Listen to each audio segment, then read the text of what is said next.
Hallelujah, hallelujah, hallelujah. මුළු විශ්වයක්ම පාලනය කරන බෞංකාර දෙවි පියාණනි, අපි වහන්සේට අනේක වාරයක් ස්තුති කරනවා මේ වසර නියමිත ප්‍රථම ආත්මික වැඩමුළුව මෙසේ ආරම්භ කරන්න වහන්සේ ගෙන දී තිබෙනා වූ කරුණාව පිළිබඳව වහන්සේගේ දරුවෝ ස්වාමිනී තමන්ගේ ශ්‍රමය මිල මුදල තමන්ගේ කාලය වැය කරගෙන මෙලෙස වහන්සේ මුණ ගැසෙන්න පැමිණ සිටිනා බැවින් වහන්සේ උන් මැද්දේ ජීවමානව වැඩ සිටිනා පිණිස අපි වහන්සේට යාඥා කරනවා. දයාවන්ත දෙවි පියාණන් වහන්සේගේ ආලේපලත් මෙහෙකරුවා ස්වාමිනී මේ ආත්මික වැඩමුළුවේ ප්‍රථම දේශනය කරන්න සූදානම් වී සිටිනා බැවින් ඔබ වහන්සේතුමා උපෝයි කරගෙන ස්වර්ගික පණිවිඩය අප කරා නිදහස් කරන්නයි කියා අපි ඔබ වහන්සේට යාඥා කරනවා. ආදරවන්ත දෙවි පියාණනේ වචනේ අසන්න උපමනක් නොවි එය පිළිපදින්ට ඒ තුල ජීවත් වෙන්න අපි හැමෝටම උපකාර කරන්නයි කියා ඔබ වහන්සේට අපි යාඥා කරනවා. අනේ ඔබ වහන්සේ සභාව මැද්දේ ස්වාමිනී ජීවමානව වැඩ සිටින තරණ වහන්සේ අනේ අපි ඔබ වහන්සේගේ නාමයෙන් කරන සියලු කාරණා ඔබ වහන්සේ සඵල වෙන්න සලස්වන තරණ වහන්සේ එනිසා අපි ඔබට ප්‍රශංසා කරනවා ස්වාමිනී. අද දවසේ ඔබ වහන්සේ මේ මෙහෙය තුලින් ස්වාමින් වහන්සේ ආරම්භයක්ගෙන එට දවසේ ස්වාමීන් අනිද්ද දවසේ කරන්ට යන ක්‍රියාවන් අපි ඇදහිල්ලෙන් දකිමින් ඔබ වහන්සේට ප්‍රශංසා කරනවා ස්වාමිනේ. අනේ ස්වාමිනේ පසුගිය වාර 8දී සිදු නොවුණු දේවල් ස්වාමීන් 9 වෙනි වාරයට දෙවි පියාණන් වහන්සේ ස්වර්ගික පියාණන් වහන්සේ මේ ආත්මික වැඩමුළුව සුභාරංචි හාස්කම් දේවමයන් පවත්වන කල්ලි ඔබ වහන්සේ කරන්ට යන නිසා ඔබට ස්තුති කරනවා පියාණනේ. දැන් ඔබගේ දරුවන් තුල තිබෙන වේශ විඩාව ඔබ වහන්සේ ඉවත් කරලා ඔබ වහන්සේ මේ මැද්දේ ස්වාමියාව නායකයාව ක්‍රියා කළ මැනව මේ සමදිල්ලන්නේ ස්වාමු යේසුස් ක්‍රිස්තුස් වහන්සේගේ අති නිර්මල වූ බලවත් නාමයෙන්මය. ආමේන්.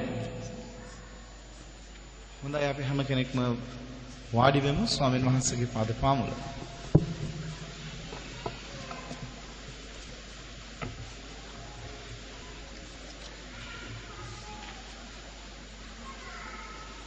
මා දෙවියන් වහන්සේට ස්තුති කරනවා මේ වර්ෂයේදී අපි 9 වෙනි වරට අඛණ්ඩව මෙම සුභාරංචි හාස්කම් දේවමහන් වාරය හා කඳවුර පැවැත්වීමට දෙවියන් වහන්සේ අපිට දෙන ලද මේ මහඟු අවස්ථාව ගැන ඒ වගේම ගරු ප්‍රධාන පාලකතුමා වෙනුවෙන් සහ නුවරඑළිය ශාඛා සභාවේ පාලකතුමා ඇතුළු ගරු වැඩිමහල් සහෝදරවරුන් පෙරටු කොටගත් සිළු ආදරණීය බැතිමතුන් වෙනුවෙන් මේ අවස්ථාවේදී මම එම ස්ථානට පැමිණ සිටින ඔබ හැම කෙනෙක්ම ඉතාමත්ම ගෞරවයෙන් සහ ප්‍රේමයෙන් යුක්තව දේව පාමුල පිළිගනු ලබනවා. අදන්න මෙම ස්ථානයට ඔබ පැමිණෙන්නේ විශාල කැපවීමක් කරමින් ඒ කාලය ඒ වගේම රැකී රක්ෂාව ආර්ථිකය සහ විවිධ ශාරීරික අපහසුතාවයන් විවිධ විදිහට ඔබ කැපවීමක් කරන මේ සෑම දෙයක් කරාම ඉතින් ඒක දකින දෙවියන් වහන්සේ ඔබට නිරතුරුවම ඉහළ ස්වර්ගයේ සිට ඊතා බලවත් ආශිර්වාද ගෙනදී ඔබව සම්පූර්ණ කරනවා ඇති. ඉතින් මේ වර්ෂය අපි මෙවැනි විශේෂිත සම්මේලන ගණනාවක් කරහා ක්‍රිස්තුස් වහන්සේගේ රාජ්‍යයේ වර්ධනයට සහ සභාව ස්ථිරත්වයට වැඩ කිරීමට අපි මේ අවුරුද්ද සැලසුම් කරමින් සිටිනවා. මා විශ්වාස කරනවා අපේ ශක්තියෙන්වත් අපේ බලයෙන්වත් නොවේ.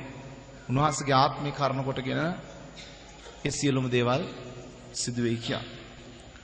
දැන් අපි දෙවියන් වහන්සේ ඉදිරියේ වචනේ බෙදා ගැනීමට යන්නේ. මාවෙන් කාරුණික ඉල්ලීමක් කරනවා. මම හිතනවා ඔබ කවුරුත් අමනාප වෙන එකක් නැහැ. ස්වාමීන් වහන්සේගේ අභිමුඛයට ආපු වෙලාවට දෙවියන් වහන්සේ අපිට දෙන කිසිම ආශිර්වාදයක් බාධාවක් කරගන්න එපා. මම කියන්න උත්සාහ දරන්නේ ජංගම දුරකථන වහලා දාන්නයි කියලා. නැත්තම් ඔකේ තියෙන ඔය ඇහෙන්නේ නැති විදියට දාගන්න. ඒක එහෙම දාන්න.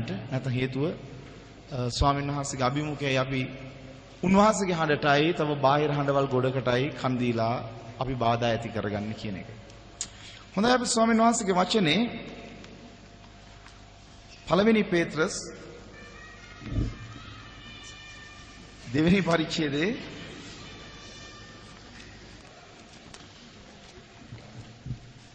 6 වෙනි වචනේ ඉඳලා මම හිතන්නේ ඕෆ් කළා. ඒකින්ද ගැටලුවක් නෑ.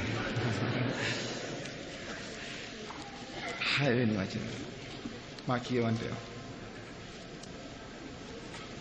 ඉන්නිසා බලව තෝරාගත් අනර්ග කොනේ ප්‍රධාන ගලක් සියුන්හි තබමි. මා කියවන්නේ පළවෙනි පේත්‍රස් දෙවෙනි පරිච්ඡේදයේ 6 වෙනි වචනේ ඉඳලා. සියුන්හි තබමි උන්වහන්සේ කෙරේ අදා ගන්නා ලැජ්ජාවට නොපැමිණෙන්නේයි ලියවිල්ලේ අනර්ගතව තිබේ. එබැවින් අදහන්නා වූ නුඹලාට ඒක ගෞරවය ඇත්තේ. නමුත් නොදන්නන්ට ගෙවල් සාදන්නන් විසින් එපා කළ ගලම කොනේ ප්‍රධාන ගල කරන ලද්දේ. තවද ඒ පැකිලීමේ ගලක්ද බාධාවේ පර්වතයක්ද කරන ලද්දේ. මක්නිසාද ඔහු වචනයට අකීකරුව සිට පැකිලෙති. ඊටද ඔවුන් නියම කරන ලද්දේ. මගේ සෙනෙහවන්ත සහෝදර සහෝදරිය, ඔබ සහ මා අද මෙම ස්ථානයේ සිටින්නේ කිසිම කෙනෙකුගේ කැමැත්තට නොවේ. මේක දෙවියන් වහන්සේගේ කැමැත්තටයි. ඔබට ප්‍රශ්නයක් අසන්න පුළුවන් ඒ කොහොමද කියලා.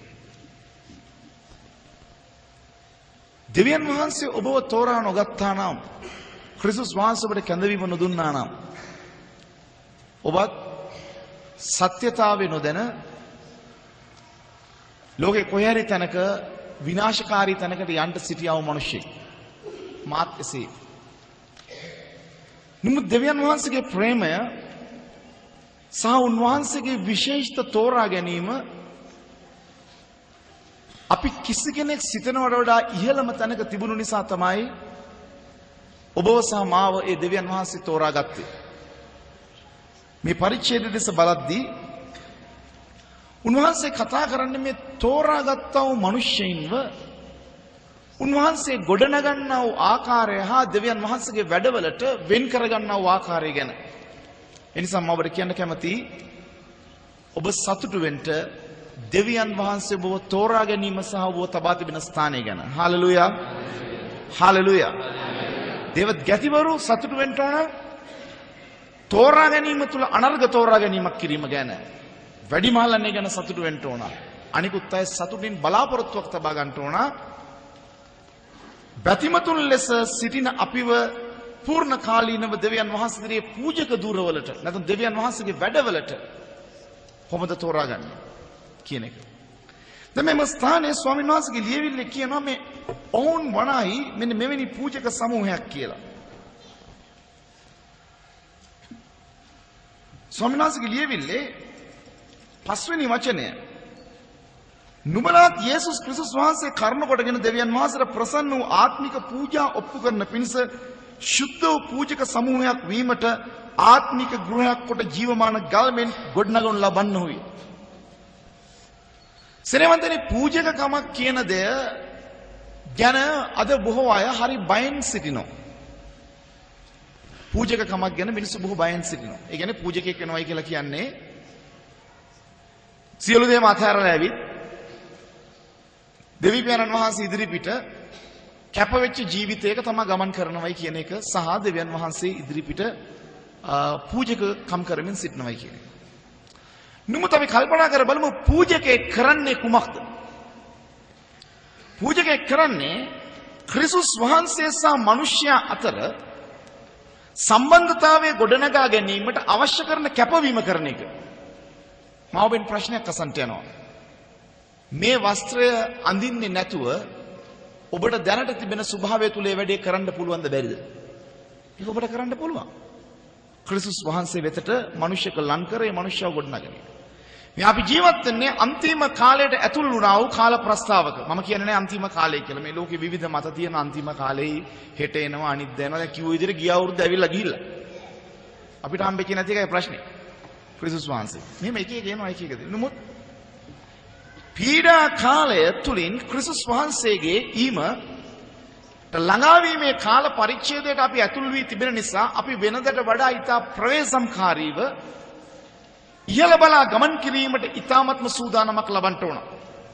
මේ සූදානම ලබන්න බෑ පොතේ පතේ දැනුමේ. මේ සූදානම ලබන්න බෑ මිනිස්යෝ පෙන්වන දිසාවන් වල ගිහිල්ලා. මේ ආත්මයන්න් කරන වහන්සේ කරන කොටගෙන මුළු සත්‍යතාවෙන් අපිට එළිදරව් වෙන්න ඕන මාව කුමක් උදෙසා දෙවියන් වහන්සේ කැඳවා තිබෙනවාද කියන එක. එනිසා දැන් දෙවියන් වහන්සේ තෝරාගෙන තිබෙන මේ තෝරා ගැනීම කිසිසේත්ම අව탁සේරු කරන්න එපා. ඒක කිසිසේත්ම අඩු탁සේරුකට දමන්න එපා. මක් නිසාද? ඒ තුලින් දෙවියන් වහන්සේ තමන් ලලවා කරගන්ට යන වැඩ බොහොමයක් තිබෙනවා. මම කැමතියි මේ පළවෙනි කොටස කතා කරන්න. ඔබ වනායි අනර්ග මිනිස්සෙක්. ඔබ වනායි අනර්ග මිනිස්සෙක්. ඔබ කොහොමද අනර්ග මිනිස්සෙක් වුනේ? ඔබේ පියා අනර්ගද? ඔබගේ මව අනර්ගද? ඔබගේ ඥාතිය අනර්ගද? ඔබගේ මිත්‍රයා අනර්ගද? ඒ නිසා ඔබ අනර්ග මිනිස්සෙක් වුණාද? නෑ. ඔබ අනර්ග මිනිස්සෙක් උනේ ඔබගේ ශරීරය තුල දුවමින් තිබෙන ලේවලට අනර්ගලයක් එකතු වෙච්ච නිසා. ඒ අනර්ගලය එකතු වෙන්නේ කවුරුන් කරන කොටගෙනද? ස්වාමී වූ යේසුස් ක්‍රිස්තුස් වහන්සේගේ ලේවලින් ඔබේ ජීවිතය පාපයෙන් සේදීම කරන කොටගෙනයි. හාලෙලූයා. එතන ඔබේ ජීවිතයේ තිබෙනවා අනර්ග භාවයක්. ඒකට හේතුව යේසුස් වහන්සේගේ ලය ඔබගේ ජීවිතයට ඇතුල් වී තිබෙන නිසා. ඔබ එතනයි අනර්ග වෙන්නේ. ඔබ අනර්ග වෙන්නේ ඔබගේ දැනුම නිසා, ඉංග්‍රීසි නිසා, ටැලන්ට් නිසා, නැත්තම් තිබෙනා වූ මේ හැකියාවන් නිසා, නැත්තම් තිබෙන බලය නිසා හෝ මේ යුනිෆෝම්ස් නිසා නොවේ. ඔබ අනර්ග මිනිසෙක් වී සිටින්නේ වෙන කෙබඳු දෙයක්වත් නිසා නොවේ. ඔබ වනායි දෙවියන් වහන්සේ විසින් යේසුස් ක්‍රිස්තුස් වහන්සේගේ ලේඛරණ කොටගෙන පවිත්‍ර කිරීමක් කර තිබෙන නිසායි. හාලෙලූයා. නිමුතද සභාව ඇතුලේ මෝරණ උඩඟුකම මමත්වය නැතිනම් සමහරක් විට තම ගෞරවය සෙවීම සිද්ධ වී තිබෙන භයානකම පැතිකඩ තමයි ටැලන්ටය සහ බලය. මේවා නිසා හිතනවා මේ මම ඇදහිලිවන්තයට වඩා උසස් කියලා. ඔබේ ඇඟේ තියෙන යේසුස් වහන්සේගේ ලේ, මගේ ඇඟේ තියෙන යේසුස් වහන්සේගේ ලේ. වෙනසකට තියෙන්නේ මාව ස්වාමින් වහන්සේ වැඩකට පත් කර තිබෙනවා. ඔබව පත් කිරීමට ස්වාමින් වහන්සේ ගෙනෙමින් සිටිනවා. ඒ නිසා අපි දේවදාසයෝවත් ඉන්න කවුරුවත් අපි අනර්ග වී සිටින්නේ හැකියාව හෝ තනතුරු නිසා නෙවෙයි. යේසුස් වහන්සේගේ ලේ වලින් අපේ ජීවිතයට පවිත්‍ර කිරීමක් දෙවියන් වහන්සේ කළ නිසා. ඒ නිසා දැන් මනුෂ්‍ය මතක තබා ගත යුතු දෙයක් තමයි මුළු ස්වභාවයම දුවන්නේ එකම ලේයයි. ඒ යේසුස් වහන්සේගේ ලේයයි. සභාවේ සියලු දෙනා අනර්ග වී සිටින්නේ රණෙන්වත් රිදීයෙන්වත් නොවේ යේසුස් වහන්සේගේ ලේ කරන කොටගෙනයි. එහෙනම් පළවෙනි දේ ඔබ අනර්ගයි. ඔබ අනර්ග යේසුස් වහන්සේගේ ලේන් ඔබ පවිත්‍ර වී සිටින නිසා. හාලෙලූයා. හැබැයි දැන් ඔබ තේරුම් ගත්තද මේ යේසුස් වහන්සේගේ ලේන් පවිත්‍ර වී සිටින ඔබට වටිනාකමක් දෙවියන් වහන්සේ ගෙන දීමට මොනතරම් පූජාවක් කළාද? ඒ තමයි කුරුසියක දෑත් දෙක විහිදලා ඇනවලින් එල්ලලා උන්වහන්සේ ඒ කරන ලද පූජාව. එනම් සෙනෙවන්තනි මේ සත්‍යතාවය දැනගත්තා වූ කොටස ඔබ නිසා ඔබ විශේෂිත වංශයක්. ඔබ විශේෂිත වංශයක්. මක් නිසාද ඔබ දැන් පැමිණෙන්නේ යේසුස් වහන්සේගේ වංශයෙන්. ඔබ එන්නේ යේසුස් වහන්සේගේ වංශයෙන්. ඒ නිසා දැන් ඔබ සමාන වෙන්න යන්නේ නැහැ මේ ලෝකයේ තිබෙන රණටවත් රිදීයටවත් නැත්නම් උගත්කමටවත් නූගත්කමටවත්. ඔබ සමාන වෙන්න යන්නේ නැහැ මේ ලෝකයේ තිබෙන හැකියාව. මක් නිසාද? මේ කට්ටිය මියුසික් ගහනවා. මේ වගේම ගහන කෙනෙක් ලෝකේ කෙනෙකුත් ගහනවා. දෙකේ මොකද්ද වෙනස? යත් ගහන්නේ සුවර හතෙන්, පිටගෙනත් ගහන්නේ සුවර හතෙන්. මොන් ගායනා කරනවා, ලෝක ගායකයත් ගායනා කරනවා. මොකද්ද වෙනස? ඒගොල්ලෝ ශ්‍රුතියට ගායනවා, මේගොල්ලෝ ශ්‍රුතියට ගායනවා. අපි වෙනස් වෙන්නේ එක තැනකින්. අනර්ගත්වයෙන්. ඒ අනර්ගත්වය අපි තුල තිබෙන්නේ යේසුස් වහන්සේගේ අමිල වූ රුධිරය කරන කොටගෙනයි. ඒ නිසා දැන් අපිව තෝරගෙන නම් තිබෙන්නේ විශේෂිත වැඩකට. අපිට ලෝකයේ දේවල් වල සමානත්වයෙන් විවිධ කාරණ වලට ඇතුල් වෙන්න බෑ. දැන් අද ක්‍රිස්තියානි සභාව යන භයානක පැත්තක් තමයි ලෝකයේ තිබෙන දේවල් එක්ක සමාන වෙමින් මේ අනර්ගකම සමාන කරන්න හදන ලෝකේ දේවල් වලට. ඒ තමයි ලෝකේ තිබෙන තාක්ෂණික දේවල්, උසස් දේවල්, ඒ වගේම දැනුම්, පරිගණක මේ දේවල් වලට අපේ මේ අනර්ග පවිත්‍ර කිරීම සමාන කරලා ඒ ගේන්ට හදනවා. ඒවත් සමානයි, අපිත් ඒ හා සමානයි කියලා මේ අනර්ග මිනිස්සු ඒවට ගමන් කරමින් සිටිනවා. නෑ, අපි ඒ වයින් පිටතට ඇවිත් විශේෂිත දෙයක් ඉහළ බලා කරන්න පැමිණියව අය. එහෙනම් අපි දෙවියන් වහන්සේ තෝරගෙන තියන්නේ ඇයි කියන එක දැන් ඔබේ ජීවිතයේ ඒත්තු යන්න ඕන. අපිට බෑ ලෝකේ තියෙන කාරණාවන් එක පැටලෙන්න.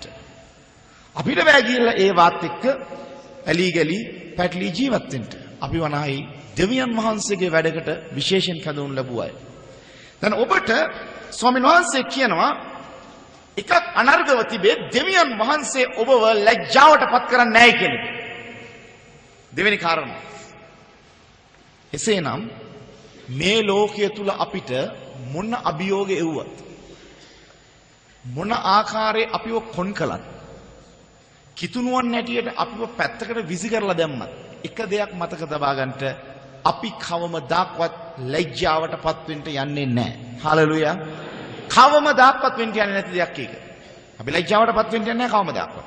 එහෙනම් ලෝකයේ මිනිසු විවිධ ක්‍රම වලට අපිට අභියෝග කරද්දී ඔබේම ඥාතියා, ඔබේගේම මව, ඔබේම පියා ඔබව ලැජ්ජාවටපත් කරන මේ ආසන්න තැනට අරන් ගියත් ඔබ වනාහි හරි ගමනක යන කෙනෙක් නම් ක්‍රිස්තුස් වහන්සේගේ ලේවලින් ඔබ පවිත්‍ර වී ඒ පූජක ධූරයට නැත්තම් සෙනගව ක්‍රිස්තුස් වහන්සේ වෙතට සමීප කිරීමේ භූමිකාවේ ඉන්නවා නම් පොරොන්දු එච්චරයි.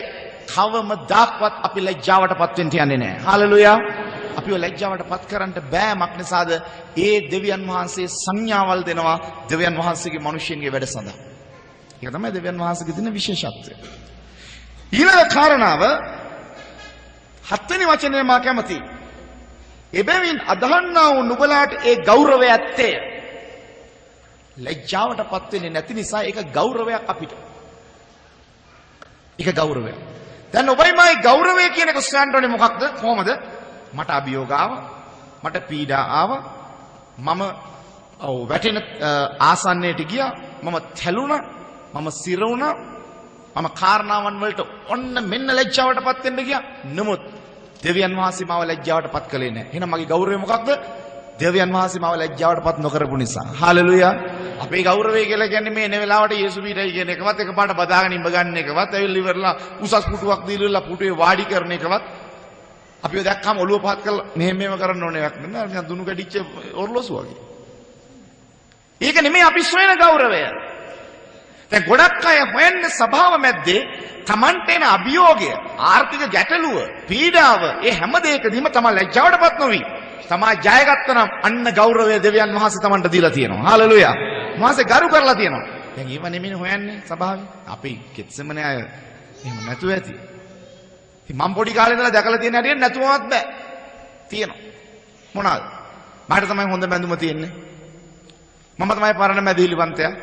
බලාගෙන ගියාම මිනිහා හරියට පෙරදිලා ක්‍රිකට් මැච් 100ක් පෙරදිලා ආවා. මම උදාහරණ විතරයි ක්‍රිකට් ගත්තා. ඒක පටලවා ගන්න එපා. හවුනද? දැන් මේ ආකාරයෙන් අපි සමහරක් වෙලාවට කල්පනා කරලා හිතනවා නුඹ තමන් හැමදාම පෙරදිලා. තමන් ලැජ්ජාවටපත් වෙලා. එහෙනම් තමන්ට ගෞරවයක් ලබන්න තමන් වටින්නේ නැහැ. ඇයි? දෙවියන් වහන්සේ තමන් තුලින් තාම ගෞරවයටපත් වෙලා නැති නිසා. එහෙනම් පීඩාව අභියෝග එද්දී මේ කාරණාවනදී අපි ඉන්න ඕනේ.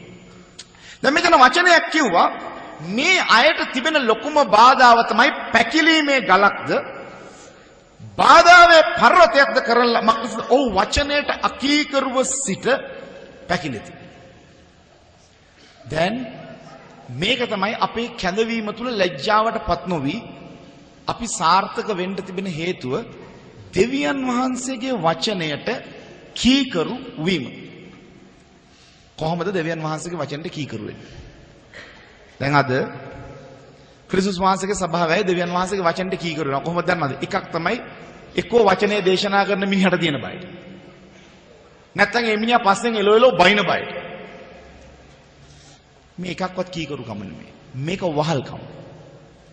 මේක මේ බයට කරන දෙයක්. කීකරුකම කියන්නේ ඒක නෙමෙයි. කීකරුකම යනු මා තේරුම් අරගෙන සිය කැමැත්තෙන් එකඟ වීම. කීකරුකම කියන්නේ ඒක. ඒ කියන්නේ දෙවියන් වහන්සේ කිව්වේ දවන පූජාවට වඩා කීකරුකම උතුම්. ඉවර පූජාවේ තියෙන්නේ මොනවද? හොඳ ප්‍රසන්න සුවඳක්. කීකරුකමේ තියෙන්නේ මොකද එතකොට? මම තේරුම් ගත්තා. ඔබ වටහා ගත්තා. මම මේකට කැමති වුණා. මම සතුටින් කැමති වුණේ. එහෙනම් පූජාවක් ඔප්පු කරන්න පුළුවන්. අයියෝ අපරාධේ මේ පරණ ගිවිසුම කරන අපරාධේ මේ එළුවව මරන්නේ. අපරාධේ මේ හරකව මරන්නේ කියලා. දුකෙන් හරකව මරනවා. දුකෙන් ඒ එළුවව මරනවා. නමුත් ස්වාමීන් වහන්සේ කියනවා කීකරුකම ප්‍රසන්නත්වයකින් එකඟත්වයේ පළ කිරීම. හලෙලුයා. සමහරක් දැන් මරන්න ගෙනියන හරක කීකරුකමෙන් දෙන්නේ ගෙල කපන්න. නෑනේ. උගේ බෙල්ලට ලණුව දාලා ඉවරලා කටටත් කෑ ගහනකොට මොකක් හරි බැඳලා ඉවරලා ඇද්දගෙන යනවා. ඌ ඇවිදිනව නෙමෙයි. ඌට ඇවිත් එනවා. දැන් ගොඩක් උදවිය කීකරු වී තිබෙන්නේ මරන්න ගෙනියන හරකෙක් වගේ. මරන්න ගෙනියන හරක උඩ පැන පැන නටනට යනවා නම් කොච්චර ෂෝක්ද? එහෙනම් මසුත් රහට තියෙන්නේ. ඌ උඩ පැන පැන නටනට යන්නේ නැහැ. ඌ මස් තද කරගෙන ඌ උම්බෑගාලා කෑ ගහන්න බැරුව කට හිර කරගෙන මේ ඇදින් යන ගමනක්. මේක ඊට පස්සේ බලන් ඉන්න මිනිස්සුන්ට පේනවා හරි කීකරු පිරිසක් මේගොල්ලෝ නේද? කීකරුකම උඩින්න දෙයියම තමයි දකින්නේ. දැන් මේ පර්වතයේ බාධාව මේ කීකරු වීමට විරුද්ධව තිබෙද්දී අපිට ඒක ලැජ්ජාවක් ගෙන දෙන්න යනවා අපි කීකරු නොවුනොත්. තන්මා ස්වාමීන් වහන්සේගේ ලියවිල්ල එන්ට යනවා යෝහන් සුභාරංචිය 11 වෙනි පරිච්ඡේදයට.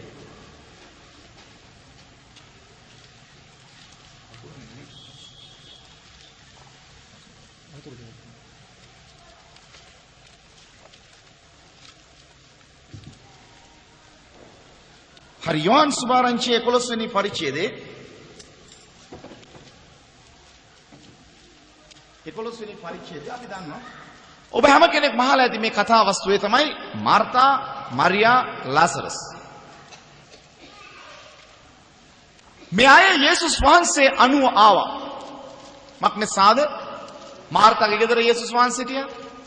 මරියා දේව වචනට ඇහුම්කන් දුන්නා. ඒ ගෙදර ක්‍රිස්තුස් වහන්සේව පිළිගැනීමක් තිබුණා. හැබැයි මේ පිළිගැනීමක් තිබුණත් ඒ මුළු ගමම මේ පවුල දිහා දැක්කේ ඇයි යේසුස් වහන්සේ ලාසරස්ව මරණ තාක්කල් බලා සිටියේ කියන එක. ඇයි ලාසරස් මරණ තාක්කල් බලාගෙන සිටියේ? බයිබලයේ කියනවා යේසුස් වහන්සේ ලාසරස් මැරෙන්න යන බවත් රෝගීව සිටින බවත් දැනගත්තු කල්ලි යේසුස් වහන්සේ තවත් දවස් 4ක් වරක් වෙලා තමයි එන්නේ මේ ලාසරස් දකින්න. ඒදි ලාසරස්ගේ පණ ගිහිල්ලා. ලාසරස් මැරිලා. නමුත් මුළු ගම්මම කතා කළා මෙන්න මේ වචනය. මේ බලන්න 35 වෙනි වචනය.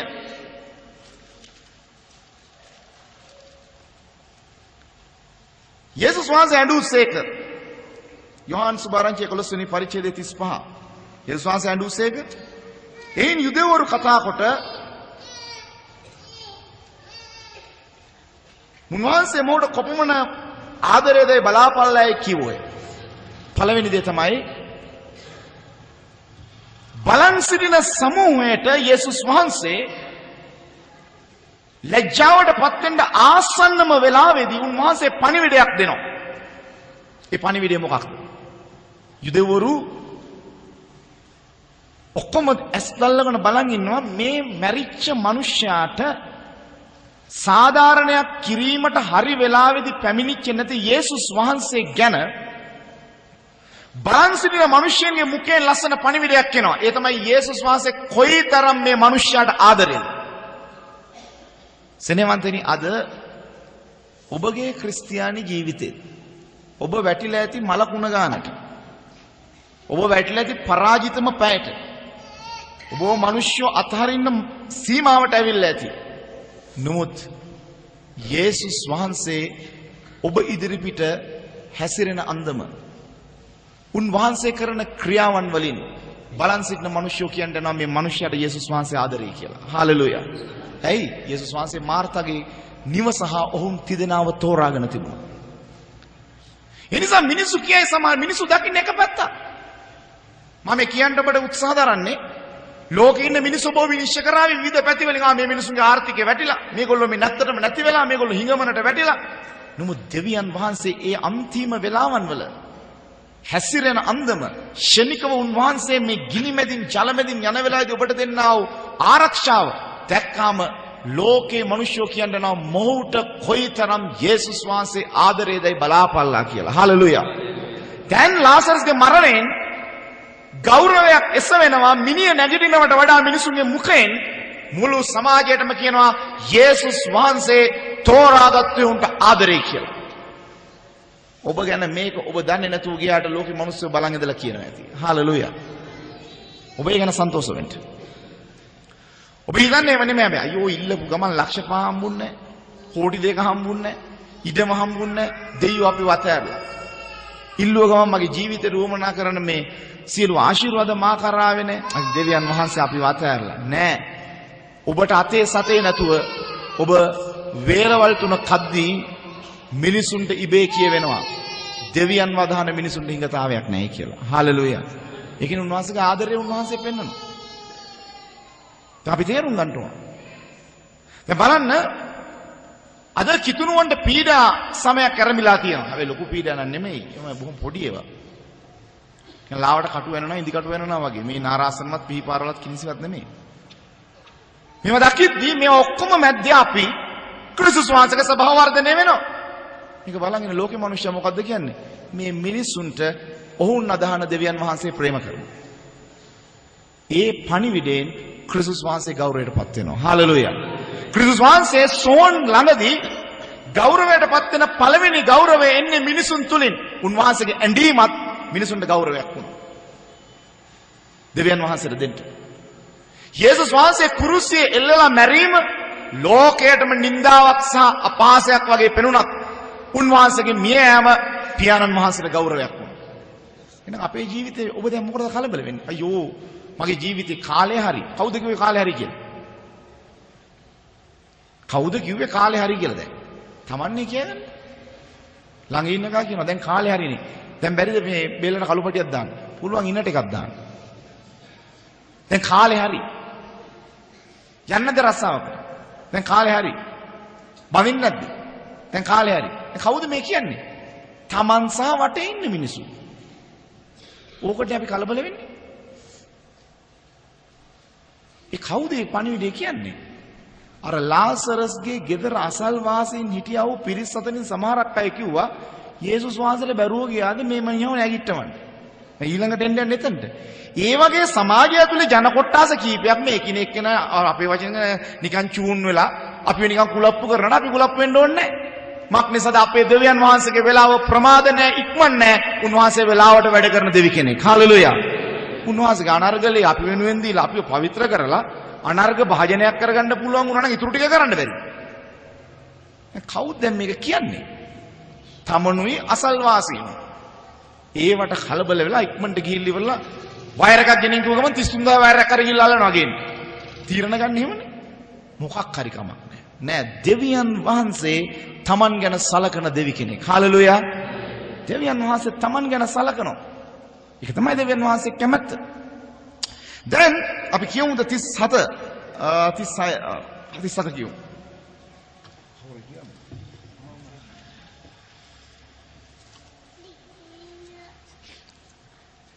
37 වන වචනය නමුත් ඔවුන්ගෙන් සමහරෙක් දැන් දෙවියන් වහන්සේගේ වචනයට අපි කීකරු වෙන්න ඕනේ. කොයි වගේ අවස්ථාවන් වලදී මේ වගේ වචන ඇහෙන වෙලාවන් වලදී. දැන් අපි කීකරු වෙන්නේ නැහැ මේ වගේ වචන. දැයි අරයත් එහෙම කියනවා. මෙයත් මෙහෙම කියනවා. අරයත් කිව්වා. එහෙනම් ඒක වෙන්නේ දේව කැමැත්ත නේද? දේව කැමැත්ත හොයන්නේ වැඩි ඡන්දේ බලන. වැඩි ඡන්දේ බලලා දේව කැමැත්ත හිව මතකද මේ සාවුල්ව රජකමටපත් කරද්දී. දෙවියන් වහන්සේගේ තනි කැමැත්ත තියෙනවා. දාවිත් ගැන මුළු රටම ඉල්ලන්නේ සාවුල්ව. එහෙනම් මේ වැඩි බහුතරයක් දෙනා මේ කියන ඒවා කරන එකෙන් දේව කැමැත්ත හොයන්න ගියොත් එහෙම හරියට නිකන් මේ ඇස් දෙක වහගෙන ඉවරලා එකපාරට ගිහින් ඉවරලා කොහේ හරි බයිබලේ පදයකට ඇඟිල්ල තියලා මේක තමයි මගේ ජීවිතය කියලා කිව්වා. දෙවියන් වහන්සේගේ කැමැත්ත Tamanට ඇසෙනවා, ඒ වාගේම Tamanට පෙනෙනවා. හalleluya. තෝරගත්තු මිනිසුන්ට දෙවියන් වහන්සේ දෙන්නේ එවැනි අත්විවරමක්. ඒ නිසා තමන් මේ තමන්ගේ ඥාතිය ව්‍යාපාරිකයා ඒ වගේ මේ බුද්ධිමත ඇවිල්ලා තමන් මේ තෙරපා තමන්ට ඇඟිල්ලෙන් එන හපෝ උඹලට කියලා කියන කලදසාව. උඹලගේ හැටි. උඹලට මේ හරි ගියාද? මොම කියයි. දැන් මේ සභාව ගෙත්සෙමන සභාව මුල් කාලවකවානු වල අපිට හැමදාම කියේ මෝඩ ගමන යනවායි කියලා. නේ කියන්නේ අපි උගත් නැහැ. අපිට එහෙම දේවල් නැහැ. මුම් මෝඩයෝ. ඕක තමයි හැමදාම ගයි. මොකද අපි ළඟ අර ලොකු පොත් නැහැ, ඒව නැහැ, මේව නැහැ, මොකුත් නැහැ. දාන ගහන එක අත් උස්සන එක. ඕක කියන්නේ 1995, 96, 97 අවුරුදු වල මේවා කිව්වේ උගත් මිනිස්සු නම් කමකුත් නැහැ. ඒක ලෝකේ ප්‍රඥාව. ඕවා කිව්වයි කියලා නිකමට හරි පාස්ටර් මෙන්ඩිස් ඇත්තනේ මේ බහුතරයක් කියනවනේ මේක වෙනස් කරන්න. හරි බයිබලෙත් පැත්තකින් දාලා ගේමු අපි ඔක්කොම ලෝකේ තියෙන පොත් කියලා ගෙනාවා නම් එහෙම කවුද මේ හරක කියලා හොයාගන්න බැරුවේ. මිනිසුන් අභියෝග කළාට දෙවියන් වහන්සේගේ හඬට ඉවසීමෙන් බලා සිටින්න. හාලෙලූයා. ඔබ ඔක්කොම නැගිටලා මට ඊළඟ පාර කිව්වොත් එහේ මොකක් හරි දෙයක් කරන්නයි කියලා. මම කරන්නේ නැහැ කීයට. මම කරලත් නැහැ, කරන්නෙත් නැහැ. මම බලන ස්වාමීනි ඔබගේ කැමැත්ත මොකක්ද? මේ නොකෝ වට කරගෙන මට මොන හරි කරන්නයි කිව්වට මම කරන්නේ නැහැ. තීරණ ගැනීම වලදී ආර්යයාගේ මෙයාගේ මේ වගපුත්තර වැඩක් නැහැ. හඬ පැහැදිලි නම් අර්ථය හරිනම් ඕනම කෙනෙකුට තීරණය තුල තමයි ජීවත් වෙ යුතුයි. ඒක තමයි දෙවියන් වහන්සේට කීකරු වෙනවයි කියලා කියන්නේ. මෙයා මගේ මොනවාද ලේමද? මෙයා මගේ ඥාතියද? මෙයා මගේ මිත්‍රයාද? මෙයා මගේ ඒක නෙමෙයි වැදගත්. දෙවියන් වහන්සේට කීකරු වීමේදී තරාතිරම් බැලීමක් නැහැ. හඬට කීකරුයි, තීරණය ගත යුතුයි. හාලෙලූයා. ඒක තමයි දෙවියන් වහන්සේ කැමැත්ත. දේව කැමැත්තට කොහෙද ඉන්නේ? නෑ. එයා අපි අඳුරන හින්දා එයාට දේව කැමැත්තට අපි තීරණ ගන්න ඕනේ නෑ. එයා අපිට ලෙන්ගතු නිසා එයාට දේව කැමැත්තට තීරණ. කාටද දැන් තීරණ ගන්න යන්නේ? හතුරන්ට. හතුරන්ට තමයි අපි තීරණ ගන්නේ දේව කැමැත්තට. දෙවියන් වහන්සේට කැමති අයට අපි තීරණ ගන්න යන්නේ නෑ. ඇයි? අපි දෙවියන් වහන්සේට කීකරු නොවෙනවයි කියන්නේ මෙන්න මේකයි. ඒතර තෝරගත්තු මිනිස්සු ලැජ්ජාවටපත් නොවෙන්න නම් දෙවියන් වහන්සේට කීකරු වෙන්න ඕන. හාලෙලූයා. මම සිටින්නේ අද මාතෘකාවේ දෙවියන් වහන්සේට දරුවන්ව තෝරාගත්තා නම් ඔබ ලැජ්ජාවටපත් නොවි ඔබ තුලින් දෙවියන් වහන්සේ ගෞරවය ලබන්න නම් ඔබ කීකරු විය යුතුයි දෙවියන් වහන්සේට. ඔබගේ කීකරුකම ඔක්කොටම තියෙනවා. මරුණු සීයාට, ආච්චිට, මැරෙන්න ඉන්න කට්ටියට, පෙම්වතාට, ස්වාමියාට, භාර්යාවට දෙයයන්ට කීකරු නැහැ. වැඩක් තියෙනවා. Taman ලැජ්ජාවටපත් වෙන්න යනවා. හැබැයි දෙවියන් වහන්සේට කීකරු වෙච්ච මිනිහෙක් කවමදාකවත් ලැජ්ජාවට පත්වන්නේ නැහැ. හාලෙලූයා. ආබ්‍රහම් තනි කැමැත්තට දෙවියන් වහන්සේ ඉදිරිපිට යන ගමන. ඔහු ලැජ්ජාවටපත් වුණාද? කවමදාකවත් නැහැ. මෝසස් රජවාසල් අතහැරලා ඉවරලා දෙවියන් වහන්සේගේ කැමැත්තට කීකරු වී කාන්තාරවල දුක් විඳිනවා. ලැජ්ජාවටපත් වුණාද? කවමදාකවත් නැහැ. ඇයි? ස්වාමින් වහන්සේට කීකරු වෙච්ච නිසා. එහෙනම් දෙවියන් වහන්සේට කීකරු වීම තරම් උසස් දෙයක් තවත් නෑ මේ පොළොවේ පළදරන්ට. හාලෙලූයා. කොහොමද දේව කැමැත්ත තේරුම් ගන්න? දැන් මේ සමහරක් අයට මේ බයිබලේ ඇහිලා ඒගොල්ලන්ට මේක මේ හරියට මේ සාමාන්‍ය දිනපතා අර ගන්නව ආහාර වේල වගේ. ඒගොල්ලන්ට ඒකේ රහස්, ගැඹුර, එහි තිබෙන අර්ථය ඒව වැඩක් නෑ. අපි හැමදාම අහනවනේ. මම දැකලා දෙන මේ කාලේ වැඩියෙන්ම මේ අකීකරු වෙන්නේ වැඩිපුර වචනේ අහන කට්ටිය. අයි ඒගොල්ලන්ට ඒක සාමාන්‍ය දෙයක් වෙනවා. ඒවයින් මේ ජීවිතේ මුහක් වෙන්නේ ජීවිතේ තියුණු වෙන්න හිතනවා. හරියට සමහරක් උදවි ඉන්නේ මේ වගේ මම යේසුස් වහන්සේගේ නංගි කෙනෙක් වගේ. මම යේසුස් වහන්සේගේ මල්ලි කෙනෙක් වගේ. මම උන්වහන්සේගේ මේ ලොකු අක්කා වගේ. එහෙම ඉන්නවා සභාවල් වල. ඔබේ ශාඛාවල නැතු වෙති මම යන තැන්වල ඉන්නවා. එයා හිතන් ඉන්නේ කොහොමද දන්නවද? මම ලොකු පාස්ටර් වඳුරනවා ඊළඟ පාස්ටර් වඳුරනවා. ඒ පාස්ටර් අපිට ගොඩක් ළඟ ඒකින්ද ඒගොල්ලන්ගේ මොනවාද ලොකු අක්කා වගේ ඉති මම යේසුස් වහන්සේගේ ලොකු අක්කා වගේ කියලා. උන්වහන්සේගේ පොත්වලවත් නැතුව ඇති. පින්තූරත් නැතුව ඇති මේ කට්ටිය. උන්වහන්සේගේ ඇස් වලින් වැදිලා. ඒ හේතුව මේගොල්ලෝ මේ හිතන් ඉන්න විදිය. එහෙම හිතන් ඉඳලා සභාව තුල දෙවියන් වහන්සේලා ප්‍රිය නැති වැඩ කරන්න යනවා. දවන පූජාවට වඩා කීකරුකම උතුම්. හාලෙලූයා. ඒ නිසා ඔබ හිතන්න ඕන දෙයක්. අනේ මේ සභාව මට මෙහෙම තීරණය ගත්තා. ගාත්‍ය දෙවියන් වහන්සේට කීකරු නැති නිසා. දෙවියන් වහන්සේට කීකරු. මම එන්නේ මෙතන ලාසරස්ගේ මරණය වෙලාවේදී පැතිකඩවල් දෙකකින් හඬවල් දෙකක් එනවා. එකක් උන්වහන්සේගේ ප්‍රියමනාපකම ගැන, අනිත් පැත්ත උන්වහන්සේගේ අගුණ. මේ දෙකේදී මාර්තා සිටියේ මොන ස්ථාවරයේද? මෙතනදී මාර්තා හිටියේ මොන? ඒ නිසා මම කියන්නම්. ඔබ දැන් මේ කඳ උරෙන් එළියට ගිහින් ඉවර වෙලා ඔබේ ගම් වලට එහෙම යද්දී ඔබ ගන්න යන තීරණ කරන්න යන වැඩ ගැන එක පැත්තකින් හොඳ කියනවා. එක පැත්තකින් නරක කියනවා. මේ දෙක අතර ඔබ අතරමං වෙන්න එපා. දේව කැමැත්තේ හඬ පිළිගන්න. මිනිස්සු වට කරගෙන ඔබට විවිධ දේ කියයි. මේ බලන්න ඊළඟ වචනේ මොකක්ද කියන්නේ කියන එක. අන්ධයාගේ ඇස් පැහැදුවා වූ මුන්වහන්සේට මේ තැනැත්තා නොමැරී සිටින්ට සලස්වන්ට බැරි වුණාදැයි කීවෝය. දැන් අපේ කට්ටියත් අහනවනේ හැමදාම පණිවිඩ දෙනවා. අය අරයා මැරිච් එක කියන්නේ නැත්තේ. මැරෙන එක කියන්නේ නැත්තේ. මෙයා මැරෙන එක කියන්නේ නැත්තේ. දෙයියන්ගෙන් තමයි අහන්න ඕනේ ඒක. ඒක අපෙන් අහලා දෙන්නේ නැහැ. යේසුස් වහන්සේගෙනුත් අහනවා. කවුද අහන්නේ? මිනිස්සු අහනවා. ඔච්චර අන්ධයින්ට පෙනීම දුන්නා නම් කොරුව ඇවිදින ලොකු දෙයක් ඒ ටිකවත් ඒ කට්ටිය පිළිගත්තු එක. අන්ධ දැක්කා කොරුව ඇවිද්දයි කියන එක. ඒගොල්ලන්ගේ කටින් මේගොල්ලෝ සාක්ෂියක් දෙනවා. යේසුස් වහන්සේ මේ දේ කරන්න පුළුවන් කියන එක.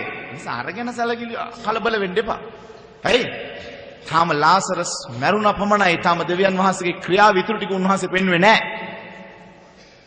අපේ උදවිය ඕවට කොච්චර කැළඹෙනවද? ගොඩාක් සභාවල් වල හදිස්සියේ අවමංගල්‍යයක් වෙච්ච ගමන් අහන පළවෙනි මේක තමයි මොකක්ද දන්නවද? ඇයි දැන් මරුණා කියලා දෙවියන් වහන්සේ කිව්වේ නැත්තේ කියලා. මම මේකට උත්තරයක් දෙන්න යන්නේ. දැන් මොකක්ද දන්නවද?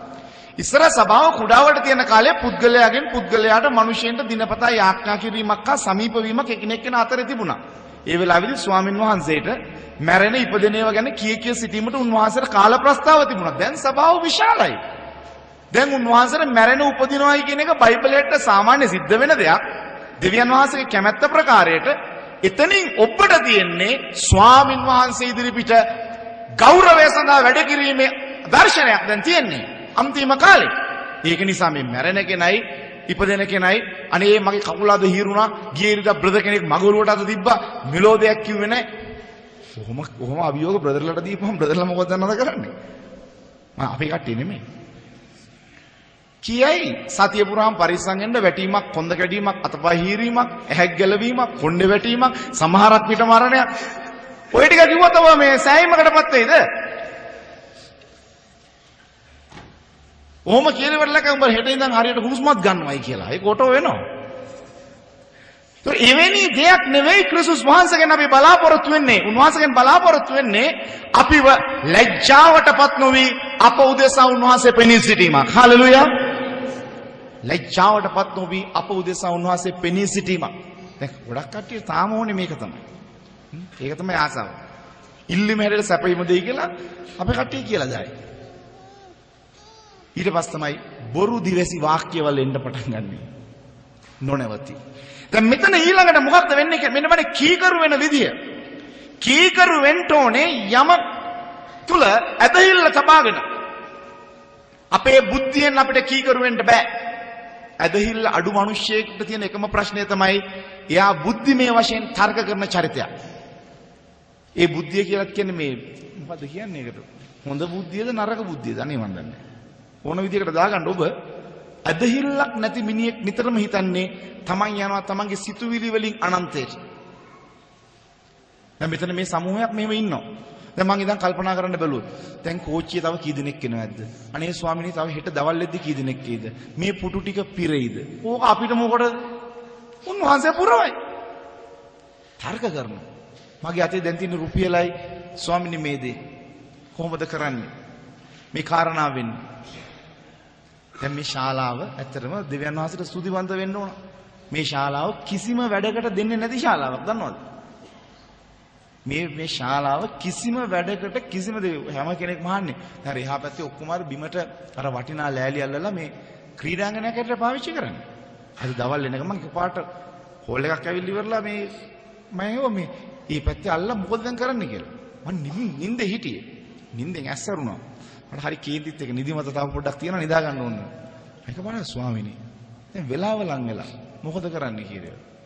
මම කාටවත් කෝල් කරන්න ගියේ නෑ. මම ඔය නිකන් හිටියා. මම දන්නවා. දෙවියන් වහන්සේ කැඳවුවා නම් ඒක දෙයි කියලා. ඒක දුන්නනේ. එච්චරනේ. තෝරි මේක රජයේ ආයතනයක්. එහෙනම් කවුද ඔවුන්ගේ සිත්වලට කැමැත්ත පළ කරන්නේ? මෙහි සිටින රැක බලා ගන්න අයට අපි ගැන විශ්වාසයක් ඇති කරනවා. කවුද විශ්වාසය ඇති කරන්නේ?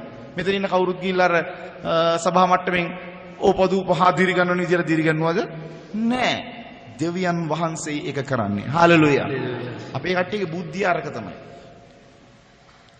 ඒක බුද්ධිය නෙමෙයි. බුද්ධිය විරුද්ධ වචනේ මොකද්ද? අබුද්ධියද? සිංහල ශබ්දකෝෂයට ඒක දාලා හරි දෙන්න වෙනවා. ඒ නිසා සීනිදාදී තේවලට බුද්ධියත් එක්ක දාන්න. බුද්ධිය පෑදෙන්නයි කියලා. දෙවියන් වහන්සේ කෙරේ බලාසිරින්නෝ කවමදාකවත් ලැජ්ජාවට පත්වන්නේ නැහැ. හාලෙලූයා. මම දන්නේ දෙවියන් වහන්සේ මේ පණිවිඩය ඔබට කතා කරන්නේ ඇයි කියලා. නමුත් මේකේ අර්ථයක් ඇති. ඔබ මේ කඳ උරත් එක්ක යේසුස් වහන්සේගේ නාමයෙන් දෙවියන් වහන්සේව ගෞරවයට පත් කරන්නට යනවා. ඔබ කර්ම කොටගෙන ඔබට ඒ ගෞරවය තිබෙනවා. උන්වහන්සේ ඔබ ලැජ්ජාවට පත් කරන්නේ. දැන් තමයි අවශ්‍යම ස්ථානයට එන්නේ දේව වචනේ. මොකක්ද? 38 වෙනි වචනේ.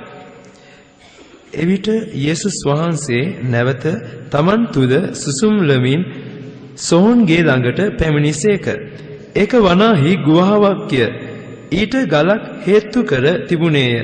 ගල අහක් කර පල්ලායයි යේසුස් වහන්සේ කීසේක. දැන් අපි පේත්‍රස් පොතේ කියුවා ඔවුන් අකීකරුව සිටිනවා. ඔවුන්ට පැකිලීමේ පර්වතයක් බාධාවක් තියෙනවා. දැන් ලාසරස් සෝන ඇතුලේ යේසුස් වහන්සේ පිටත මේ පර්වතය තමයි බාධාව. යේසුස් වහන්සේට මේ පවුලේ අය වහා උන්වහන්සේගේ නාමයේ ගෞරවයට පත් වීමෙන් වළක්වන එක. මම ඔබට කියන්නම් සුබ පණිවිඩයක්. ඔබ ලැජ්ජාවට පත් වෙනයි කියලා කියන්නේ යේසුස් වහන්සේ ලැජ්ජාවට පත් වෙනයි කියන එක. මා ලැජ්ජාවට පත් වෙනයි කියලා කියන්නේ යේසුස් වහන්සේ ලැජ්ජාවට පත් වෙනයි කියන එක. මක්නිසාද අපි උන්වහන්සේගේ දරුවන් හැටියට නියෝජනයක් දෙන්නේ. ඒ නිසා උන්වහන්සේ කවමදාකවත් උන්වහන්සේ ගෞරවය නැති කරගන්න කැමති නැහැ. ඒ නිසා ඔබ මාව දෙවියන් වහන්සේ ලැජ්ජාවට පත් වෙන්න දෙන්නේ නැහැ. හාලෙලූයා. ලැජ්ජාවට පත් වෙන්න දුන්නොත් ඒකෙන් තේරුම් ගන්න එක දෙයක්. උන්වහන්සේ ඔබව දරුකමෙන් ඈත් කර උන්වහන්සේ වගකීම් රහිතයි කියන එක. ඔබ ගැන වගකීම දරන එක නවත්තලායි තියෙන දෙවියන් වහන්සේ. එහෙම වුණොත් තමයි ලැජ්ජාවටපත් වෙන්නේ. නැත්නම් මොකටද ලැජ්ජාවටපත් වෙන්නේ? දැන් මගේ සේවයේදී මම අසාර්ථක වී කඩා වැටි ලැජ්ජාවටපත් වුණොත් එහෙම මා කරන කොටගෙන අගෞරවය කාට දෙන්නේ? දෙවියන් වහන්සේටනේ. උන්වහන්සේ කැමතිද මං වගේ එකෙක්ව තෝරගෙන ඉවරලා මන් ලව උන්වහන්සේගේ නම කතා කරගන්න. උන්වහන්සේ ඊට කලින් තීරණ ගනි. උන්වහන්සේ ඊට කලින් උන්වහන්සේ පියවරවල් තබල පැත්තකින් තමයි. ඇයි සාවුල් සීමාව ඉක්මවා යද්දී රජෙක් හැටියට ස්වාමින් වහන්සේ සාවුල් කරන කොටගෙන උන්වහන්සේ අගෞරවයටපත් වෙන්න කලින් ස්වාමීන් වහන්සේ සාවුල් නිරපුවා. පාවුල් නැමැති සාවුල් නවගිවිසුමේ සීමාව ඉක්මවා දඟලාගෙන එද්දී දෙවියන් වහන්සේ තීරණය අරගෙන ඔහු හරි පැත්තට ගත්තා. අන්න දෙවියන් වහන්සේගේ සලස්ම. ඒ නිසා තෝරා ගැනීම තුල හොඳ සහ නරක පැති දෙකටම අපි දෙවියන් වහන්සේට විසික් කරන්න පුළුවන්. අපි කීකරුන් නැත්තම්. අපි කීකරු වෙන්නේ කාටද? අන්න ඒකයි ප්‍රශ්නේ. දෙවියන් වහන්සේට සේවය කිරීම හා උන්වහන්සේට කියන ගමනේදී කීකරුකම ඉතාමත්ම වැදගත් දෙයක්. හාලෙලූයා. ඒ කීකරුකම නැතුව ඔබ යාක්‍යා කොච්චර කළත් මොන ආකාරයේද කීකරුයි කියලා කියන එක වචනේ මම එකඟයි අවබෝධ කරගත්ත එකඟ වුණා. සමහරක් අයව දෙවියන් වහන්සේගේ වැඩවලදී කීකරු කරගන්න මාගේ අම්මේ අර පොඩි බබාලට පණුබෙක් වුණා වගේ ඇන්ටිපාව වුණා වගේ අල්ලලා කකුල් අල්ලලා හිර කරලා එක එක ඇවිල්ලා හක්ක මිරිකලා අනිත් එක හැන්ද අරගෙන කටාස්තර ඔබල ඒත් ඔක්කාර කරනවා ඌරෙන් එහාට තල්ලු කරන්නේ. ඊතකොට තමයි මිනිහා කීකරු. ඔය කීකරුකමක් නෙමෙයි. ඕක මුරණ්ඩුකමේ චරිත ලක්ෂණ සමාජයට පෙන්වීම. ඉබදු අයව දකිද්දි නීචයි. දන්නවද? අපිට එහෙමනේ කියලා දෙයන්න කොහොම නීචයක්ද මේ කට්ටිය? උන්වහන්සේ ඇස් දෙක පියාගෙන හරව නැති පැත්තකට මූණ. ඒ පැත්ත හැරෙද්දි උන්වහන්සේට පේන්නේ නැති යේසුස් වහන්සේ දකුණු පැත්තේ ඉන්නවා. අහනවත් දන්නෙත් නෑ. අම්මෝ මේ ලේවලින් හේදිච්ච උන් බලපංගු කරනේවා කියලා. පියා පුත්‍රය අතර එහෙම කතාවක් කරනවත් දන්නෙත් නෑ අපිව දැකලා. සමහරක් විට ඒ ඔක්කොම ඊට පස්සේ අපි ඉවර කරලා ඇවිල්ලා මගේ පාප සෝදලා ගීතිකාවෙන් කොටසක් කියලා කමාකල මෙනෙන් කෑල්ලක් කියලා බාර වෙනවා කොටසක් කියලා මෙන්න අත් වේවුලන ආත්මෙන් පිටලා දැන් තමයි සුද්ධාත්මයන් වහන්සේගේ වැඩ බලන්න තියෙන්නේ. ඒක බලන් ඉන්න මිනිස්සු කියනවා මීට පැය කීපයකට ඉස්සෙල්ලා යකෙක් මෙන්න සුද්ධාත්මයන් වහන්සේ ඇවිල්ලා දැන් කාටද ගෞරවය? දෙවියන් වහන්සේට. එනම් අපේ ජීවිතේ උන්වහන්සේට කීකරු වීම ස්වාමින් වහන්සේ ගෘහදී පමණක් නෙවෙයි. සියලු අවස්ථාවන් වලදී උන්වහන්සේට කීකරු වෙන්න ඕන. ඒක තමයි දෙවියන් වහන්සේ කැමැත්ත. ඒක තමයි දෙවියන් වහන්සේ කැමැත්ත. හැබැයි දේව ගෘහයසේ කීකරු උසාවියට ගියාම කවුරුත් කඩු ගිනිසි ගන්නේ නැහැ. උසාවියේදී කඩු වලින් කොටලා එන මිනිහත් කඩුවක් දුන්නත් කොටන්නේ නැහැ නේ කාටවත්. පීයෙන් ඇනලි ඉවරලා හිරේ විලම්ගේ ඉඳලා ආපු එක නඩුකාර උන්වහන්සේ ඉස්සරහා පිට පීයක් අතර දීලා දැන් එනවා. චී මං ඕවා කරන්නේ නැහැ. කවමදාවත් නැහැ. මට ඔය පීහුරුත් නැහැ. එහෙමයි කතා කරන්නේ. හැබැයි මිනිහා පීයෙන් ඇනලයි දවස් ගාණක් ඉරේ ඉඳලා ආවේ. ඒ වගේ තමයි දේවගෘහයට ඉදි අපේ කට්ටිය. දොරෙන් ඇතුළු වුණාට පස්සේ මොනවා කරුවත් අත් දෙක වැඳගත්තා නම් වැඳම තමයි. ඒක කීකරුකම නෙවෙයි, ඒක රංගපෑමක්. ඒක ඉහළ ඉන්න දෙවියන් වහන්සේ බලන් ඉන්නවා. හැබැයි පාස්ටර් සමහරක් වෙලාවට රැවටෙනවා. වැඩිමහල්ලෝ සමහරක් වෙලාවට රැවටෙනවා. ඊයරා හොඳට බොන මිනිස්සයා. මෙන්න ඇවිල්ලි වල બોලේ හොඳට තොල් මතුරනවා වගේ අන්න භාෂා කතා කරනවා. පාස්ටර්ත් රැවටෙනවා දැන්. ඇයි? මේ කොල්ලා කොච්චර භක්තිවන්ත කොල්ලෙක්ද නේද? මිනිහා කරන කෙරුම් දැනගන්න තුන්වෙනි හැදාලා බලන්න ඕන. ඇස් දෙකෙන් බෑ. මේක තමයි මිනිස්සු කරන රටාව. මුත් කී කරනවා කියන්නේ ඒක නෙමෙයි. දැන් මාර්තට තියෙන එක අවස්ථාවක් වටෙන් මැහෙනවා බලන්න 39. ගලහක් කරපළේ යේසුස් වහන්සේ කීසේක මල තනත්තාගේ සහෝදරි මාර්තා ස්වාමිනී ඔහු මැරි 4 දවසක් වන බැවින් දැන් ගඳ ඇතයි කීවාය. හැකීකරු වෙන්න එකපාරට කැමති නැහැ නිදහසට කාරණා කියනවා. මේ දවස් 4ක් මැරිලා. දැන් ගඳ ඇති. යේසුස් වහන්සේ එක දෙයක් කිව්වේ. මං ගෝ මෙතනට ගේන්න ඉස්සලා මං උඹත් උගෙන් යමක් ඇහුවා. යේසුස් වහන්සේ පුහුණු කරලයි මාර්තව ගෙනාවේ සෝහන ළඟට. මොකක්ද කරපු පුහුණුව? ලස්සන පුහුණුවක් දුන්නා. උඹ විශ්වාස කරනවාද මේක කරන්න පුළුවන් කියලා මේ සහෝදරයා නැවත නැගිටිනවයි කියලා. ඇය කිව්වා අන්තිම දවසේදී නැවත නැගිටිනවයි කියලා මම දන්නවා. මේ වචනේ ඔබට මතකද? මේ වචනේ ඔබට මතකද? කී දෙනෙකුට මේ වචනේ මතකද? මේ වචනේ මීට කලින් මේ ඉගෙනීම ගැන අහලා තමයි එතන කිව්වා නැවත නැගිටීම ගැන කතා කළයි කියලා. මතක නැද්ද? ගිය අවුරුද්දේවත් ඇහුන්නේ නැද්ද මේක? මේ ශාලාව ඇතුළේදීවත් මාර්තාගේ නැගිටීම ගැන ඇහුවේ නැද්ද? මම වැඩසටහනකට හෝ ආත්මික දෙයකට සූදානම් වෙද්දී අවුරුද්දේ ඉවර කරපු තැනින් පටන් ගන්න මිනිස්සු. මම ඒ වචනය ගිය අවුරුද්දේ මෙතන කතා කරුවා දවල්. කතා කරලා කිව්වා ඒ මිනිස්සයා කිව්වා ඒක නැවත නැගිටීම ගැන ඇය ඉගෙනීම ලැබලා තිබුණා මොකක්ද? එක දවසක උන්වහන්සේ නැවත මලුන්ගෙන් මිනිස්සුන්ව නැගිට්ටවනයි කියලා. ඒ පන්තිය දීලා මෑව අරන් ආවා. හැබැයි කොච්චර ඉගෙනීම දුන්නත් මාර්තම තමයි. එතනවිල්ලා කො ස්වාමිනිය ඔබ ගඳයි. ස්වාමිනිය ඔබ ගඳයි. තවත් 4ක් දැන් ওই මිනිහ. හැබැයි ඉගෙනීම මහාන වෙලාවේ පණිවිඩේ නම් පණිවිඩේ තමයි. කොණ්ඩ ගස් කෙලින් වෙනවා මගේ. ඇඟ සසලනවා. හිටන් ඉන්න එක තැන බෑ. මාව ගැහෙනවා වචනේ බලයට. මෙන්න બોලේ පැයක් යන්න ඉතලා අමතක වෙලා. ඈ හරියට අර දැන් ඔය සින්දු වල නටන අර කොල්ලන්ගේ කොණ්ඩ යකඩ කූරු වගේ කරන්නේ ගම් ගාලා වගේ. ඊ වගේ වෙනවා මට කියනවා. මාර්තව අතන අර පන්තිය දීපු තැන ඉඳලා සොහොන ළඟට අරන් ගෙන්දි මාර්තට අමතක. ඇයට කීකරු වෙන්න බෑ. ඔන්න. වචනය ඇසුවාට වැඩක් නැහැ. ඒ කිරීමට Tamanගේ හෘදේ නැතිනම් Tamanගේ ජීවිතේ මහිමය දකින්න බෑ දෙවියන් වහන්සේ. දැන් මොකද කියන්නේ? දෙයියෝ වැරදිද අපි වැරදිද? අපි වැරදි. දෙවියන් වහන්සේ හරි. උන්වහන්සේගේ වරදක් නැහැ. අපිටයි කීකරු වෙන්න බෑ. එවිට යේසුස් වහන්සේ යනවා 39 වෙනි වචනේ 40 යේසුස් වහන්සේ නුඹ විශ්වාස කළොත් දෙවියන් වහන්සේගේ මහිමය දකින්නේ කියා මා කීවා නොවේද යට කීසේක. යේසුස් වහන්සේ මතක් කරලා දුන්නා මාර්තට මාර්ත උඹට දැන් කිව්වනේ මම උඹ විශ්වාස කරනවා නම් දෙවියන් වහන්සේට මේක කරන්න පුළුවන් කියලා. ඇයි එහෙනම් දැන් උඹට විශ්වාස කරන්න බැරි? මොකද්ද උඹට දින 4 තියෙන ප්‍රශ්නේ? උඹ මොනවද නිදහස යන්න ඇයගේ බුද්ධිය පාවිච්චි කරනවා ඇය. සාමාන්‍යයෙන් මිනියක් වෙලලා යුදවරුන්ගේ සම්ප්‍රදාය හැටියට සෝහනේ තිබ්බට පස්සේ පළවෙනි දවසේ වෙරේදී කුණු වෙලා දෙක වෙද්දී ඒකේ සම්පූර්ණම පණුව ගන්න පටන් අරන් 3-4 වෙද්දී අර වෙලුම් පටි ඔක්කොම තෙත්බරි වෙලා ඔජස් වලින් ඇයට මතක් වෙන්නේ මේ තමන්ගේ බුද්ධියෙන් දැකලා තියෙන ඇස් වලින් දැකලා තියෙන දේවල්. මුත් දෙවියන් වහන්සේ කෙරේ විශ්වාස කළොත් දෙවියන් වහන්සේට මේක කරන්න බෑ කියලා ඔබ හිතනවාද? එවිට ඇය තුල වචනය මතක් කර දීම තුල ඇයට නැවත වතාවක් කීකරු වීමේ හෘදයාව. ඇය කිව්වා ඔය ගල අයින් කරන්න. අන්න මිනිසු ඇසීම තුල ඇදහිල්ල ඇති වෙනවා. ඇසීම තුල කීකරුකම ඇති වෙනවා. ඒ කීකරුකමෙන් ගල අයින් කළ නිසා ආවා. දැන් කෙනෙක් කියයි මෙහෙම. ඇයි දන්නේ යේසුස් වහන්සේ ගල අයින් කර එකපාරට කියන ලාසරස් ඔය අර ෆිල්ම් එකක වගේ නිකන් මොකද කියන අර ෂැඩෝ එක කියන්නේ හෙවණැල්ල වගේ ගල අස්සෙන් එන්න තුනනේ පේදුරුට. ඒ කාටද මේ ලාසරස්ට. උන්වහන්සේ මැජික් කරන්නේ නැහැ. උන්වහන්සේ හාස්කමුයි කරන්නේ. හාලෙලූයා. අපේ කට්ටිය කියන්නේ එහෙමනේ. ඇයි දන්නේ උන්වහන්සේට බැරුගේ ගල අස්සෙන් එකපාරට විදිල්ල වගේ අරන් එන්න උන්වහන්සේ එළියට කියලා. අපේ කට්ටියගේ ප්‍රාර්ථනාව එවනේ උන්වහන්සේට අවශ්‍යයි පර්වතේ බාධාව අපි ඉවත් කරලා දුන්නොත් උන්වහන්සේගේ මහිමය අපි දකින්න යනවා. හාලෙලූයා.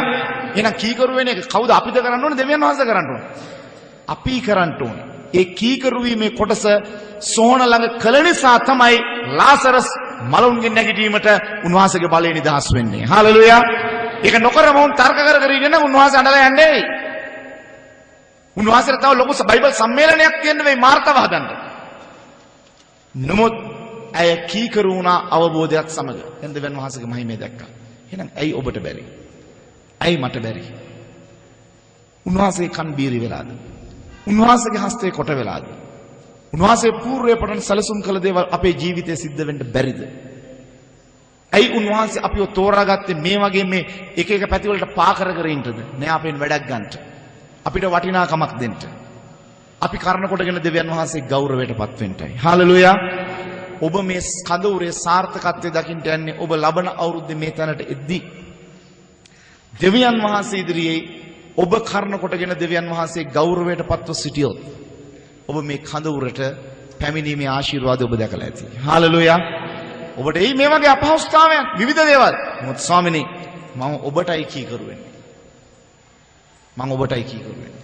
මම ඔබේ හඬට කීකරු වෙන්න යනවා. යේසුස් වහන්සේ කියද්දි ගල අයින් කරන්නයි කියලා. ලේසි නෑ ගල අයින් කරන එක. ඔබ හිතනවාද මේක ගිහිල්ලි ඉවරලා මේ අතින් හිමීට තල්ලු කරලා දාන්න පුළුවන් එකක් කියලා? මේකට සමූහයක් අවශ්‍ය වෙන්න ඇති මේ ගල ඉවත් කරන්න. මේ සෝහනවල් ළඟ අපි දැකලා තියෙනවා මේ සෝහන් ගත කරද්දී ඔය යුදෙව්වරු ඒ ගුහාවල් හරි ඇතුළට තියෙන්නේ. ගුහාවල් කියලා කියන්නේ ඒක ඇතුළට ගියාම ටිකක් දුරයක්දී තියෙනවා මිනිහ තියන්න තැනක්. ඒ වගේම තියෙනවා එතන සමහර කඩ ගල් වලින්ම කපලා මගේ ඇස් දෙකෙන් මම දැකලා තියෙනවා. ඒ වගේ තැනකට ඇතුල් වී ඇතුලේ ඉඳන් ලාසරස් එන්න ඕන. ඒ කියන්නේ නිකන් මේ දොරකොඩ ලාසරස් හිටියා නෙමෙයි. ඒක ඇතුලේ මීටර් 10ක් විතර ඇතුලට ගිහිල්ලා ඒකේ ඇතුලටත් හැරිලා එතනත් ඉඳලා ඒක උඩ අර මේ මිනිපෙට්ටිය වගේ ඔවුන් තියන්නේ නැහැ. නිකන් අර ගලක් උඩ ඔවුන් බාවලා තියලා ඒ ඔක්කොම ඇතුලේ කවදා හරි දවසක කටු ටික විතරයි දකින්නේ මේ මිනිස්සු. අනිත් ඔක්කොම දියවි යන. ඇයි මේ ගලෙන් වසා තිබුණේ? ඇයි මේ ගලෙන් වසා තිබුණේ? එක තමයි දුඟද නොයන පිණිස. දෙක තමයි මිනිස්සෙක් මේට නොදැනුවත් කමින් ඇතුල් නොවන පිණිස. ඒ නැවත වතාවක් විවර කරන්නේ මිනිස්සු තවත් මරණයකදී. එහෙනම් මේ පර්වතයේ බාධාවක් වගේ තියෙන දේවල් අපේ ජීවිතයේ තියෙන්නේ අපේ අතුලාන්තය මැරී තිබෙන නිසායි. එහෙනම් අතුලාන්තේ නැගිටීමක් තියෙනවා නම් පර්වතයේ බාධා තවත් නැහැ. අපි ජීවමානව ස්වාමින් වහන්සේගේ වැඩේ කරන්නට යනවා. හාලෙලූයා. මේක ඔබට කරන්න පුළුවන්. ඒ නිසා හොඳ සූදානමක් ගන්නට රැයේ යාඥා කරලා දෙවියන් වහන්සේ කරුණාව දෙයි. දැන් අපි දනගසමු දේව පාමුල. ප්‍රශංසා වේවා ස්වාමිනී. ගෞරවය වේවා දෙවියන් වහන්සේ. Glory, hallelujah. Praise the Lord, praise the Lord, praise the Lord, praise the Lord.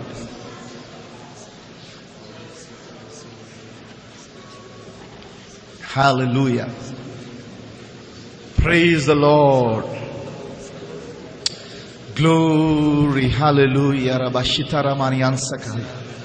Oh, hallelujah, hallelujah, hallelujah. ඔබට බැරිද තම ඔබගේ පර්වතේ බාධා විවත් කරගන්න? ස්වාමීන් වහන්සේට කියන්න ස්වාමීනි මම ලෑස්ති ඔබ වහන්සේට කීකරු වෙන්න. මම ලෑස්ති ඔබ වහන්සේගේ හඬට ආවනත වෙන්න. මම ලෑස්ති ඔබ වහන්සේගේ මහිමය දකින්න. hallelujah. ප්‍රශංසා වේවා දෙවියන් වහන්සේ. hallelujah. Praise the Lord, praise the Lord, praise the Lord, praise the Lord, praise the Lord.